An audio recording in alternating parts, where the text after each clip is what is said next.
राजा हरिश्चंद्र अयोध्या के राजा थे। वह बहुत ही न्यायप्रिय थे। हरिश्चंद्र सत्य के प्रति समर्पित थे।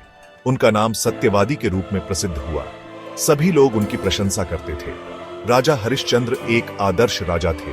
वह प्रजा का ध्यान रखते थे। उनके राज्य में सुख और समृद्धि थी। राजा हरिश्चंद्र धर्म का पालन करते थे। वह हमेशा सच बोलते थे। एक दिन ऋषि विश्वामित्र ने राजा हरिश्चंद्र की परीक्षा ली। उन्होंने राजा से उनका राज्य मांगा। हरिश्चंद्र ने अपना सब कुछ दे दिया। राजा, रानी और उनका बेटा रोहिताश्व वन में रहने लगे। उन्हें बहुत कठिनाइयों का सामना करना पड़ेगा।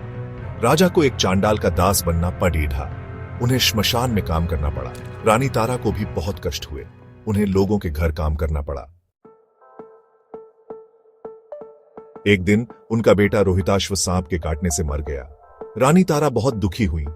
वह अपने बेटे का अंतिम संस्कार करना चाहती थी, लेकिन उसके पास पैसे नहीं थे। चांडाल ने कहा, तुम अंतिम संस्कार के लिए पैसे दो। तारा ने कहा, मेरे पास पैसे नहीं है। चांडाल ने कहा, तुम अपनी साड़ी मुझे दे दो। तारा ने अपनी साड़ी दी। तभी राजा हरिश्चंद्र वहां आ गए।